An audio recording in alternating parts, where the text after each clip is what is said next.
pour les cyclistes. Un vaste sujet. Dans un instant, Paul Meunier nous donnera son avis. Je vous écoute en plateau. Pierre Bouby, c'est la photo vélo ? Non, mais c'est la faute à la technologie qui avance sans prendre en considération en fait la vitesse à laquelle ils vont ils sont habillés avec du papier, oui. Du film plastique comme t-shirt. Donc évidemment la protection, on verra plus tard. J'ai l'impression que les marques de vélos vont à fond dans la technologie et vont beaucoup trop vite et mettent en sécurité en fait en bas de la pile. On avait écouté un petit peu pendant la saison que ce serait peut-être bien de revenir aux disques à patins au lieu de laisser les disques, tellement en fait c'était beaucoup trop violent et beaucoup trop efficace avec des hommes dessus. Enfin, moi j'arrive pas à comprendre que la sécurité soit mise si loin derrière la technologie pour essayer d'aller de plus en plus vite. J'arrive pas à imaginer quelqu'un descendre à 70 km/h dans une descente avec si peu de moyens de sécurité sur soi. Donc oui, moi la première chose à faire pour moi, c'est déjà de mettre la sécurité en premier lieu au lieu de mettre la vitesse. Mais toi, tu mettrais plus sur un équipement de sécurité que sur le vélo. Oui, mais ça rentre pas.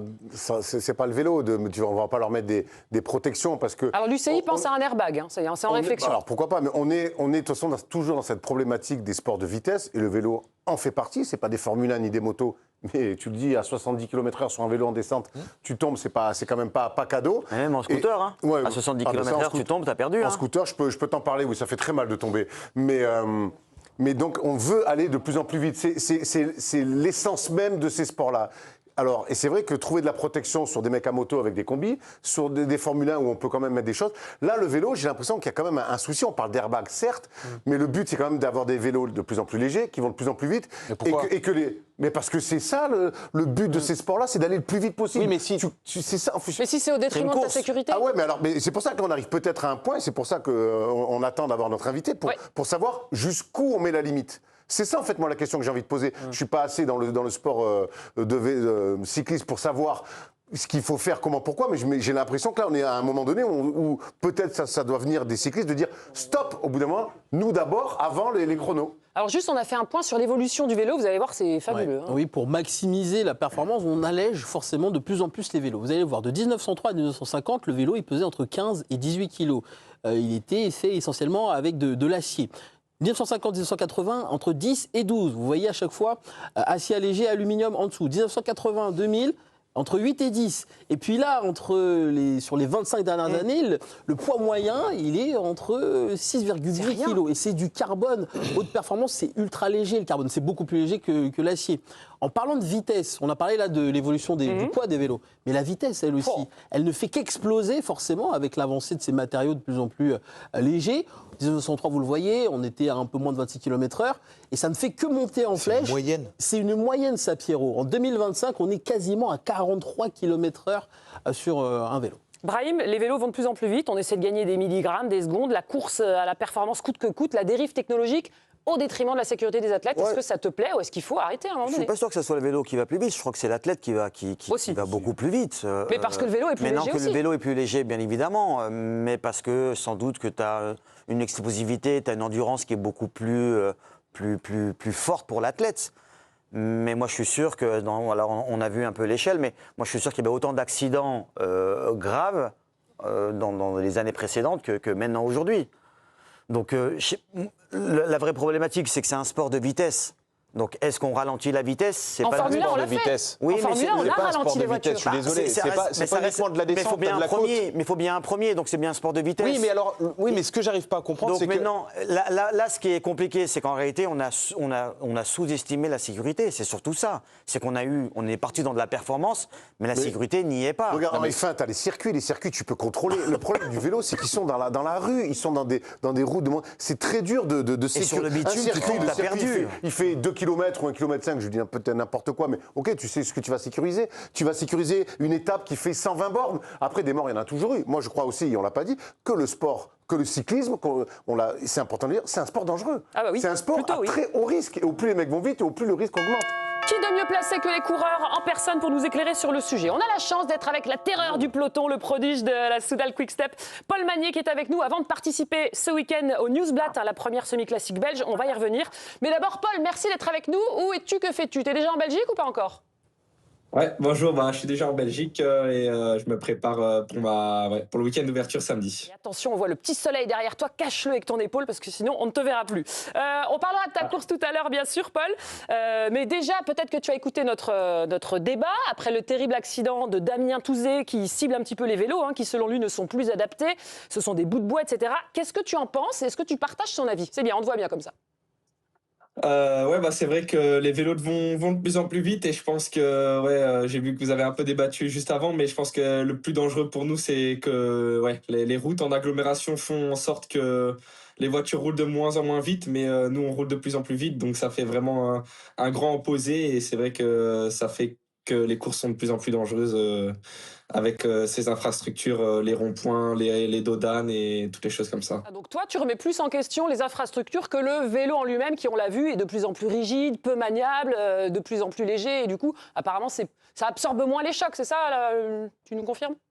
Ouais, c'est vrai, je pense qu'en fait, on a aussi eu l'occasion de faire des courses en Chine, par exemple, où c'était vraiment la course que sur des grandes quatre voies où il n'y avait pas forcément de rond-point ni de trottoir et quoi que ce soit. Et c'est vrai que c'était quand même un peu moins dangereux, mais quand on fait une course en Belgique, par exemple, là, il y a beaucoup de ronds-points, de virages, et c'est ça qui rend la course très nerveuse. Et c'est aussi nous, les coureurs, qui faisons de plus en plus d'accélération dangereuse, des choses comme ça, à des points importants. C'est vrai que maintenant, en Belgique, c'est très important d'être en bonne position avant un mont pavé, par exemple, mais les monts pavés sont souvent proches des villes et il y a souvent des infrastructures qui sont un peu à l'encontre de cette vitesse. On revient aux infrastructures, c'est pas le vélo le fautif pour lui. Pierre Bouby. Salut Paul, moi je voulais savoir, est-ce qu'à l'intérieur d'un peloton, justement, il y a un comportement aussi à adopter de la part des coureurs à essayer je sais pas moi, d'avoir un comportement exemplaire? Je sais qu'il y a des cartons qui ont été mis en place, mais est-ce que par rapport à avant, tu trouves qu'il y a une évolution qui est plutôt négative dans le comportement de la part des coureurs? Après, il est tout jeune. Ouais, mais je sais pas. Ouais, c'est vrai que moi je suis assez jeune, mais c'est vrai que il y a beaucoup de choses qui rentrent en jeu, la pression d'un directeur sportif ou encore plein d'autres choses, mais c'est vrai que il y a certains coureurs qui ont tendance à pouvoir avoir des comportements dangereux, ça peut être dû à l'excitation ou la caféine ou plein d'autres choses, mais c'est vrai qu'on a parfois des comportements un peu dangereux et c'est vrai que c'est difficile à limiter. Je pense que quand on est dans un peloton, on est aussi un peu dans la société. Il y a des gens qui sont qui prennent plus ou moins de risques. Mais c'est des choses comme ça. Et c'est vrai que la mise en place des cartons pouvait être une bonne idée, mais je pense qu'il manque encore de sanctions pour que ça marche vraiment. Paul, toi, tu as déjà été victime de chute. On a plusieurs exemples en tête. On se souvient surtout d'une commotion cérébrale sur le Tour de Grande-Bretagne, 36 points de suture, etc. Est-ce que tu te sens assez protégé quand ça arrive? Ouais, c'est vrai que je préfère ne pas trop y penser, mais c'est vrai que j'ai quand même eu beaucoup de chutes et c'est vrai que les commotions, c'est des choses qui m'ont beaucoup affecté. Après, c'est vrai que comme vous le disiez très bien, le cyclisme, c'est un sport dangereux. Mais au final, ce qui me fait vraiment vibrer, c'est de pouvoir gagner des courses. Et si je pars avec la boule au ventre au départ d'une course, je pense que je prendrai plus beaucoup de plaisir. Donc, j'ai la chance d'être assez jeune et pas avoir vécu tant de chutes que ça. Mais oui, c'est vrai que quand on parle avec des coureurs plus expérimentés qui ont connu beaucoup de chutes, ça peut faire un peu peur. Ouais. Bon, on espère que tout va bien se passer pour toi. En tout cas, ce week-end, on va revenir à ta course dont il ne faut pas prononcer le nom. Tu peux m'aider je n'y arrive pas. Vas-y. Moi, je dirais l'Omloop Newsblad. Ouais, bon, c'est pas mieux que moi. C'est pas mieux que moi. Là, on va dire la course d'ouverture des classiques flandriennes en Belgique. On rappelle que tu fais deuxième l'an passé, Paul. Pas terrible, on essaie de faire mieux cette année, non? C'est vrai que moi j'adore courir pour la victoire. Après, il y a un grand Mathieu Van Der Poel qui sera au départ. Donc il va nous rendre la tâche un peu plus difficile. Mais on a une équipe très forte cette année avec le Wolfpack, avec des coureurs d'expérience qui ont eu l'habitude de gagner des grandes courses en Belgique. Donc je me sens aussi en très grande forme, donc on va essayer de donner le meilleur. Il y a une grosse concurrence. Alors, Wout van Aert est forfait, donc ça fait un de moins. Mais quand tu vois tous ces grands noms, tu as parlé de Mathieu Van Der Poel, il y a Pidcock, il y a Philipsen, Christophe Laporte. Tu fais partie de ce gratin-là? Tu peux les regarder les yeux dans les yeux ou bien ça te fait peur?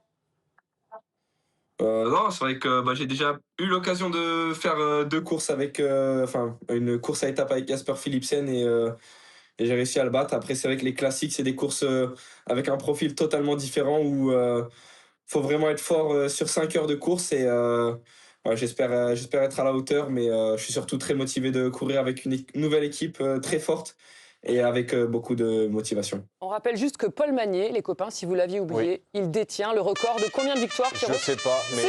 Ah non, je sais pas. Mais si, 19, enfin. Bah non, si je te dis que je sais pas, Mais je peux pas te on le a dire. tellement parlé. 19 Oui. victoires, c'était sur la saison dernière. C'est le record pour un coureur français, en tout cas. C'est énorme. Et puis déjà, 2 cette saison avec le Tour de l'Algarve. Bravo déjà, Paul. Est-ce que ça compte pour toi, ces chiffres? Est-ce que tu en es fier ou alors c'est un peu anecdotique? Non, c'est vrai que j'en suis fier. 19, c'est un très gros chiffre et j'étais content que ce chiffre ait été aussi haut. Après, je sais que ça n'arrivera pas toutes les années. Je suis déjà très content d'avoir 2 victoires cette année. Et je vais essayer de donner le meilleur de moi-même pour avoir un maximum de victoires encore cette saison. Et une 3e samedi, c'est tout ce qu'on te souhaite. Pierre Bouby pour conclure. Non, juste Paul, là, bon, tu as 19 victoires. Quand tu seras à 30, tu continues de venir ici. Tu ne fais pas le mec qui a oublié que tu es venu, que ça s'est bien passé. Hein, on t'attend, nous. Continue de venir. En plus, il y a une borne Vélib juste à côté des studios, donc tu peux venir à vélo, c'est peinard. Parfait. Merci beaucoup en tout cas Paul Magnier d'avoir été avec nous, toujours aussi énervant ces jeunes de 21 ans qui beaucoup. parlent très grave. bien. Bravo, ne change rien et on sera tous derrière toi sur la Newsplat. Voilà, je vais la dire comme ça, samedi 13h15 en direct sur l'équipe live et un peu plus tard 17h15 sur la chaîne. Salut Paul, à bientôt, bonne chance. Merci, au revoir, ciao, ciao. Le sourire, la fraîcheur.